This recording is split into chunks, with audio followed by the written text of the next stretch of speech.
अस्सलाम वालेकुम, you are listening to Numan Malik. आज के इस ट्यूटोरियल में हम आपको बताएंगे कि वर्चुअल यूनिवर्सिटी का जो एग्ज़ाम सॉफ्टवेयर होता है वो किस तरह का होता है और उसके ऊपर जो एग्ज़ाम हैं वो कैसे दिए जाते हैं, और इसके अलावा कौन से ऐसे मेथड, टिप्स या ट्रिक्स हैं जिनके बिहार पर जब हम वर्चुअल यूनिवर्सिटी कैंपस में अपना एग्ज़ाम देने जाते हैं तो जिनको हम यूज़ करके, जिनको हम यूटिलाइज़ करके जो है वो बहुत ज़्यादा अच्छे मार्क्स जो हैं वो गेन कर सकते हैं। तो बहुत सारे जो स्टूडेंट्स वर्चुअल यूनिवर्सिटी में आते हैं तो उन्हें पता नहीं होता कि वर्चुअल यूनिवर्सिटी अपने एग्ज़ाम कैसे कंडक्ट करती है। तो बहुत सारे स्टूडेंट्स की रिक्वेस्ट पर मैं ये जो है एक मुकम्मल वीडियो जो है वो बनाने जा रहा हूँ। तो इस कंप्लीट वीडियो को आपने अच्छे से देखना है ताकि आपको ईच एंड एवरीथिंग जो है वो पता लग सके, और इसके अलावा आप टिप्स और ट्रिक्स को यूज़ करके एग्ज़ाम में बहुत ज़्यादा अच्छे जो है वो मार्क्स गेन कर सकें।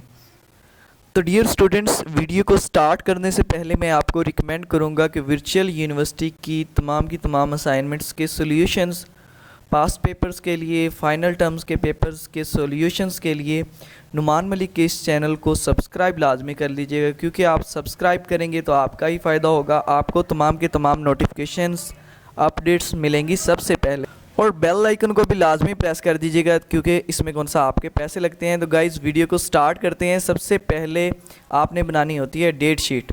तो डेट शीट आपने जब बना ली तो आपने जस्ट ये वाला लिंक जो है आपने अपने ब्राउज़र में जो है वो पेस्ट करना है। तो जब आप ये लिंक पेस्ट करेंगे, ये देखें यहाँ पर ब्राउज़र में मैंने पेस्ट कर लिया है, तो आपने सिंपल यहाँ पर लॉगिन पर क्लिक कर देना है।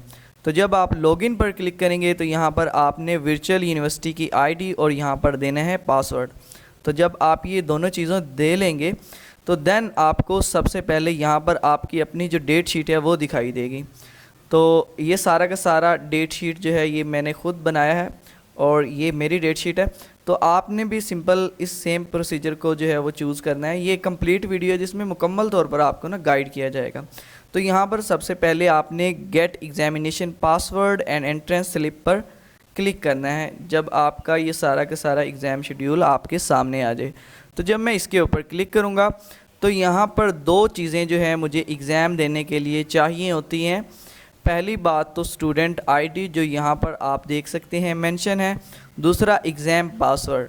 ये दोनों चीज़ें आपके पास लाजमी होनी चाहिए। अगर ये आपके पास नहीं होगी तो आप जो है अपना पेपर जो है वर्चुअल यूनिवर्सिटी कैंपस में नहीं दे सकते, क्योंकि इन्हीं के बिहाफ पे कंप्यूटर पर जो आपने पेपर देना है वो एग्ज़ाम सॉफ्टवेयर इन्हीं को यूज़ करके जो है आपको इस काबिल करेगा कि आप वहाँ पर पेपर दे सकें। और नेक्स्ट आपने इस जो रोल नंबर स्लिप है इसका आपने प्रिंट निकाल लेना है हार्ड फॉर्म में, और इसको लेकर जब आपका एग्ज़ाम हो, जब आपने एग्ज़ाम देना हो, उस तारीख़ को आपने अपने कैंपस में पहुंच जाना है। आपके पास दो चीज़ें लाजमी होना चाहिए, एक आपका आईडी कार्ड और दूसरा रोल नंबर स्लिप। तो ये दोनों चीज़ें लाजमी होनी चाहिए ताकि आप जो है वो पेपर में बैठ सकें। तो यहाँ पर सबसे पहले जब आप अपने सेंटर में आते हैं तो सेंटर में सबसे पहले आपने अपना रोल नंबर जो है वो देख के आपने ये देखना है कि किस कंप्यूटर पर जो है मेरा पेपर होना है। तो आपने उस लिस्ट में देखना है जो कि वर्चुअल यूनिवर्सिटी कैंपस के नोटिस बोर्ड पर लगी होगी। उसमें मेंशन होगा कि आपने फ़लाँ कंप्यूटर पर जो है वो पेपर देना है। इसमें पेपर ऐसे रिटर्न नहीं होता, इसमें पेपर जितना होता है वो कंप्यूटराइज हमने पेपर जो है वो देना होता है। तो यहाँ पर सबसे पहले आपने देख लिया, यहाँ से आपको लिस्ट से पता चल जाएगा कि मेरा जो पेपर है वो फ़लाँ कंप्यूटर के ऊपर होगा, क्योंकि कंप्यूटर जो है वो मेंशन होगा। तो देन आपने क्या करना है, आपने उस कंप्यूटर पर जाने से पहले सबसे पहले वर्चुअल यूनिवर्सिटी के कैमरा के सामने जो है वो अपनी अटेंडेंस देनी होती है। आपने जस्ट अपनी रोल नंबर स्लिप लेके कैमरा को ऐसे सामने दिखा देनी होती है ताकि जो है वह आपकी अटेंडेंस लग सके। तो कैमरा ऑटोमेटिकली डिटेक्ट करके आपकी अटेंडेंस लगा लेता है। देन आपने क्या करना होता है वो आपको बताता हूँ। तो जैसे ये वाली रोल नंबर स्लिप है ये आपके पास होनी चाहिए। अब आपने जब कंप्यूटर पर बैठ जाना है तो डियर स्टूडेंट्स, जो कंप्यूटर आपको एलोकेट होगा आपने उसको चलाना है। जब आप ऑन कर लेंगे तो सबसे पहले आपने उसका ब्राउज़र जो है वो ओपन कर लेना है, और इसके अलावा आपने माइक्रोसॉफ्ट वर्ड को ओपन कर लेना है। माइक्रोसॉफ्ट वर्ड के अलावा आप कोई दूसरा सॉफ्टवेयर जो है वो यूज़ नहीं कर सकेंगे। ऐसे सॉफ्टवेयर ही आप यूज़ कर सकते हैं जो कि आपको अलाउ होंगे, जैसे मैथमेटिक्स के लिए कुछ सॉफ्टवेयर होंगे वो अलाउ होंगे, या इसके अलावा उर्दू या अरबी लिखने के लिए कोई सॉफ्टवेयर होंगे वो अलाउ होंगे। इसके अलावा कंप्यूटर आपको किसी किस्म की कोई एक्सेस नहीं देगा, ना इंटरनेट की ना और किसी चीज़ की। तो सिंपल आपने जो वर्ड है वो तो लाजमी ओपन करना है। माइक्रोसॉफ्ट वर्ड को ओपन करें। जब आप माइक्रोसॉफ्ट वर्ड को जो है वो ओपन करेंगे, इसमें आपने अपने कीबोर्ड को टेस्ट कर लेना है कि ये क्या ठीक काम कर रहा है या नहीं कर रहा, क्योंकि बाज़ दफ़ा एग्ज़ाम में हम बैठे होते हैं तो हमारा जो कीबोर्ड होता है वो काम नहीं कर रहा होता, क्योंकि सारा का सारा पेपर तो हमने इसी से ही करना होता है, कीबोर्ड के ज़रिए से। तो अगर वो ख़राब हो जाए तो हमारा टाइम वेस्ट हो जाता है। तो जब आपका एग्ज़ाम जो है वो स्टार्ट हो जाता है, आपने अपने ब्राउज़र में F5 से उसको रिफ़्रेश करना है। यहाँ पर आपने अपनी स्टूडेंट आईडी देनी है और यहाँ पर आपने अपना एग्ज़ाम पासवर्ड देना है, जो कि आपकी रोल नंबर स्लिप के ऊपर मेंशन है। तो अगर कैपिटल में है तो कैपिटल में दें, अगर वो स्मॉल में है तो स्मॉल में दें, ताकि आप अच्छे से लॉगिन हो जाएं। ये ना हो कि आप यहाँ पर ही अटक जाएं और फर्स्ट टाइम यहाँ पर ही कंफ्यूज हो जाएं। उसके बाद आपने जस्ट लॉगिन कर देना है। तो जब आप लॉगिन करेंगे तो आपके यहाँ पर एक ऐसा जो है वो लैंडिंग पेज जो है वो अपीयर हो जाएगा, जिसमें यहाँ पर आप देख सकते हैं कि यहाँ पे टाइम वगैरह मेंशन है। इसके अलावा जनरल इंस्ट्रक्शन जो हैं वो पेपर के हवाले से होंगी। इसके अलावा कोर्स इंस्ट्रक्शंस होंगी, जिसमें ये मेंशन होगा कि कौन कौन से आप सॉफ्टवेयर टूल को यूज़ कर सकते हो और एग्ज़ाम को किस तरह से दे सकते हो। तो डियर स्टूडेंट्स, अगर आप भी इस डेमो को देना चाहते हो या इस पर काम करना चाहते हो तो यही वाला लिंक मैं आपको शेयर कर देता हूँ डिस्क्रिप्शन में। आप जो है उसको डाउनलोड करके जो है इंस्ट्रक्शंस इसकी रीड आउट करके ऐसे ही प्रैक्टिस कर लीजिएगा। तो फ़िलहाल यहाँ से जस्ट सीख लीजिए जैसे मैं वीडियो में सिखा रहा हूँ।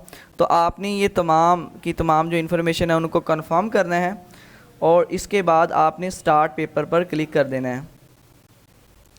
तो जब आप पेपर को स्टार्ट करेंगे, सबसे पहले जो आपका पोर्शन होगा वो जो भी आएगा आपके पेपर में वो आपका ऑब्जेक्टिव पोर्शन होगा, जिसमें होंगे MCQs। अब यहाँ पर पेपर में टोटल जो क्वेश्चन है वो 1 से लेके 26 तक हैं।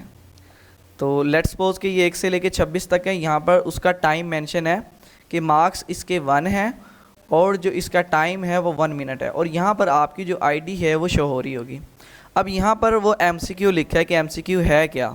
अब यहाँ पर आपने ना कोई वाला जो सही हो MCQ उसको चूज़ करना है। Let's suppose A, B, C और D हैं, तो मैं लेट्स सपोज इसको चूज़ कर लेता हूँ। इसके बाद काम क्या होता है, जब यहाँ पर ये हाईलाइट हो जाएगी, अब देखें 49 मिनट मेरे पास रह गए हैं, तो 1 मिनट मेरा ज़ाया हो चुका है। तो आपने यहाँ पर सबसे पहले उस MCQ को सेव करना होता है। यहाँ यानी कि यहाँ पर आपकी स्टेटमेंट है, यहाँ पर आपने चूज़ किया कौन से वाला आपने चूज़ करना है और देन उसको यहाँ से आपने सेव कर देना है। तो अगर सेव नहीं करेंगे तो आपका ही नुकसान होगा, ये क्वेश्चन जो है वो मिस होगा। तो बहुत सारे स्टूडेंट्स पूछते हैं कि क्या हम क्वेश्चन को आगे भी कर सकते हैं। अब जब सेव हो गया है तो देन हमने नेक्स्ट क्वेश्चन पर क्लिक करना है। जब नेक्स्ट क्वेश्चन पर क्लिक करना हुआ तो हम यहाँ पर आएंगे, ठीक है। नेक्स्ट क्वेश्चन, अब यहाँ पर दूसरा क्वेश्चन जो है वो ओपन हो चुका है। अब यहाँ पर दूसरा क्वेश्चन देखते हैं। यहाँ पर देखें क्वेश्चन नंबर 2, यहाँ पर उसकी होगी स्टेटमेंट और यहाँ से आपने चूज़ करना है A, B, C, D कौन सा ऑप्शन बेस्ट है। यहाँ पर जस्ट सेलेक्ट करें और उसके बाद उसको सेव कर दें।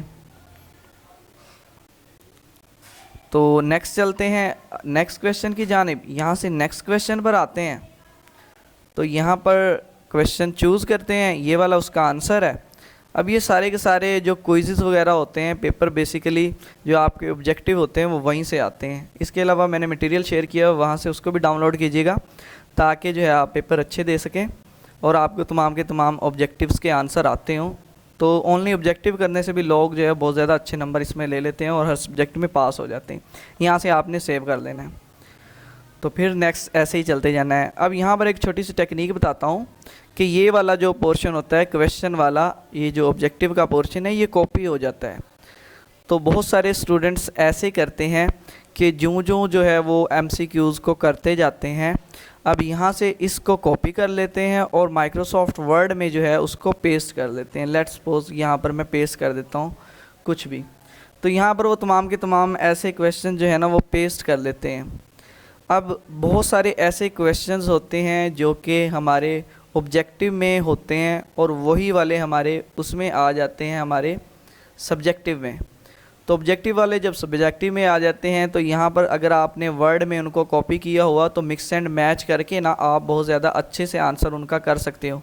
क्योंकि बहुत सारे स्टूडेंट्स जब एग्ज़ाम देते हैं पहली बात तो कन्फ्यूज़ हो जाते हैं, क्योंकि ये कंप्यूटराइज सिस्टम होता है या इसके अलावा लिखने में उन्हें दिक्कत होती है, तो वो ऐसे करके इससे भी हेल्प ले सकते हैं और बहुत ज़्यादा अच्छे पेपर जो है वो कर लेते हैं। यानी यहाँ पर आपने क्या करना है, इन क्वेश्चन को यहाँ से कॉपी करना है जो भी आप MCQs दिए चलते हो, और यहाँ पर वर्ड में उसको पेस्ट कर लेना है ताकि वो बाद में आपको हेल्प करें।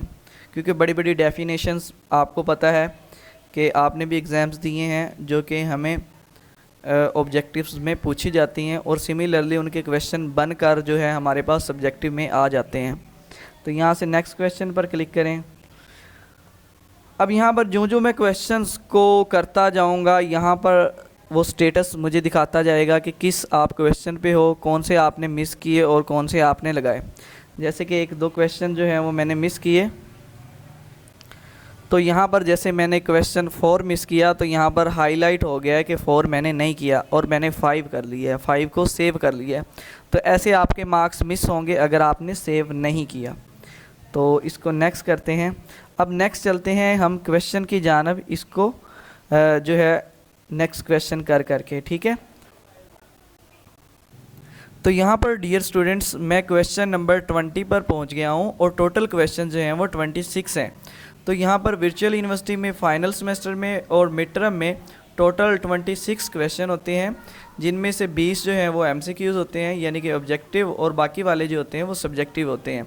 अब यहाँ पर आप देख सकते हैं कि मैंने 19 वाला MCQ किया है, उसके पीछे 18, 17, 16, 15, 14, 13, 12, 11, 10 और 9 लेट्स सपोज कि यानी कि मैं सारे ये छोड़ गया हूँ, ठीक है। अब आप देख सकते हैं कि क्वेश्चन नंबर 20 पे पहुँच गया हूँ। यहाँ पर मैंने चूज़ कर लिया और इसके अलावा अपने वर्ड में मैंने इस क्वेश्चन को कॉपी भी कर लिया और देन मैं इसको सेव करता हूँ और मैं आगे मूव हो जाता हूँ। अब नेक्स्ट क्वेश्चन पर जाता हूँ। तो यहाँ पर आप देख सकते हैं कि ये वाला क्वेश्चन आ गया और ये उसका आंसर आ गया। अब क्वेश्चन का आंसर आप वर्ड में भी टाइप कर सकते हो, क्योंकि आपके पास अब 20 MCQs के जो सब्जेक्टिव हैं, जो आपका पेपर आया है सब्जेक्टिव वाला, तो वो सब्जेक्टिव के टोटल जितने भी क्वेश्चंस थे MCQs टाइप वो आपने ऊपर लिखे हुए हैं। तो आप सिंपल यहाँ पर क्वेश्चन को कॉपी करके यहाँ पर पेस्ट कर दें, लेट्स सपोज कि क्वेश्चन जो भी है, ठीक है। अब यहाँ पर जब आप पेस्ट कर देंगे तो आपने उसका आंसर यहाँ पर ही करना है। उससे आपका ये फ़ायदा होगा कि आप ऊपर जितने भी वो आपका जो ऑब्जेक्टिव आ चुका है, ऑब्जेक्टिव में से भी कुछ क्वेश्चन को सॉर्ट आउट करके मिक्स एंड मैच करके उन्हें नीचे लिख सकते हो अगर आपको पेपर नहीं आता। तो यहाँ पर सिंपल आपने देन क्लिक हेयर करना है और क्लिक हेयर करने के बाद आपने यहाँ पर क्वेश्चन को पेस्ट कर देना है जो आपने वर्ड में लिखा था। एक बार अगेन बता देता हूँ कि यहाँ पर जो क्वेश्चन होते हैं इसको आपने कॉपी करके वर्ड में पेस्ट करना है, वर्ड में उसकी एडिटिंग करनी है, वर्ड में आप उसको अच्छे से जो है वो बोल्ड कर लें टेक्स्ट को, बाज़ टेक्स्ट को आप इटैलिक कर लें या इसके अलावा उसको तरतीब से लिख लें, हेडिंग्स बना लें उसके अंदर। तो सारा कुछ करने के बाद यहाँ से आंसर आपने कॉपी करना है और यहाँ पर जब आप क्लिक हेयर करेंगे तो यहाँ पर आपने क्वेश्चन पेस्ट कर देना है। तो देन आपने उसको सेव कर देना है और आगे मूव हो जाना है।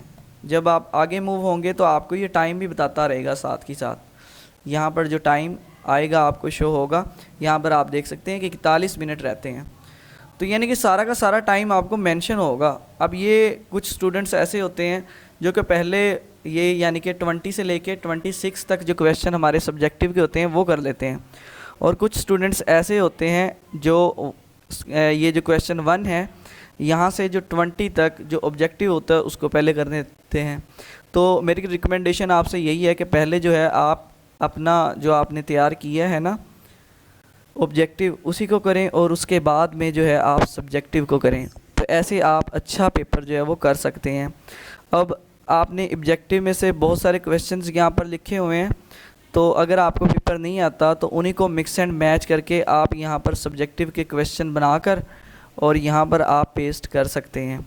तो सिमिलरली आपने नेक्स्ट क्वेश्चन पर मूव होते जाना है और तमाम के तमाम क्वेश्चन कर लेने हैं। जब आपने पेपर कंप्लीट कर लिया तो देन आपने देखना है कि अभी मेरे पास टाइम कितना रहता है, उसमें आप दोबारा जो है ऐसे प्रीवियस क्वेश्चंस पर जाके प्रीवियस क्वेश्चंस को देखते रहें। तो आप जब पीछे आते जाएंगे क्वेश्चंस को यहाँ से एडिट करें। कोई भी क्वेश्चन जो आपने एमसीक्यूज़ कर लिया है उसको आप यहाँ से चेंज भी करते हैं। अगर आपको बाद में पता चलता है कि इसका आंसर तो ये था, आप दोबारा उस पर क्लिक करके दोबारा उसको रीसेव जो है वो कर सकते हैं। इसी तरह क्वेश्चंस को भी री एडिट करके दोबारा सेव कर सकते हैं। क्वेश्चंस का आंसर जो है आप जितना बड़ा लिखेंगे, जितनी उसमें हेडिंग्स डालेंगे, आपके उतने ज़्यादा मार्क्स आएंगे। और इसके अलावा रिकमेंड करता हूँ कि आपके 4 जो हैं वो क्विज़ेस आपके पेपर में आते हैं या इससे पहले जो है आपने किए हैं पूरे कोर्स के दरमियान में, तो अगर वो आप अच्छे से कर लें तैयार, तो आप मिड टर्म में भी जो देखा जाता है ज़्यादातर एमसीक्यूज़ जो हैं वो वही आ जाते हैं। तो 20 तक करने से आप अच्छे नंबरों तक से पास हो जाते हैं। तो कम से कम इतनी कोशिश कर लिया करें कि आप क्विज़ेस को अच्छे से याद करें और अच्छे से जो है उसकी प्रिपरेशन करके आप जो है वीयू का पेपर दें।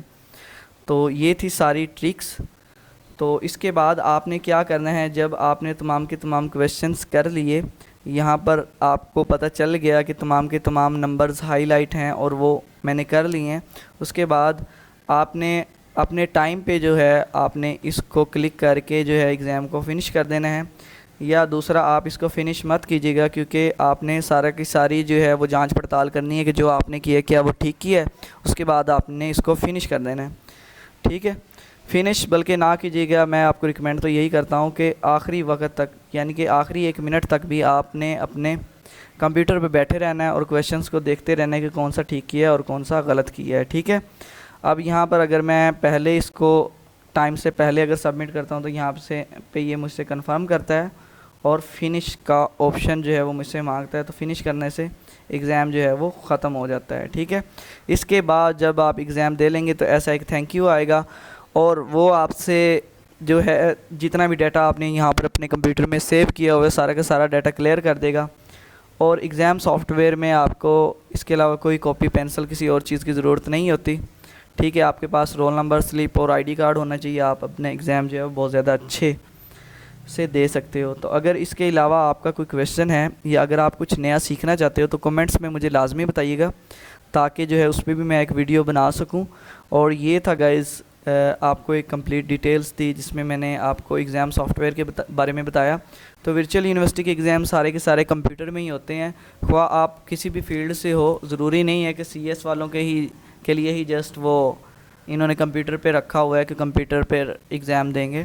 तो तमाम के तमाम जितने भी लोग होते हैं सारे के सारे इसी वीयू एग्ज़ाम सॉफ्टवेयर पर ही पेपर देते हैं, ख्वा वो किसी भी डिग्री में हो या कोई भी कोर्स जो है वो इससे कोई भी प्रोग्राम वर्चुअल यूनिवर्सिटी से कर रहे हो। तो thank you so much. Channel को सब्सक्राइब लाजमी कीजिएगा। अल्लाह हाफिज़।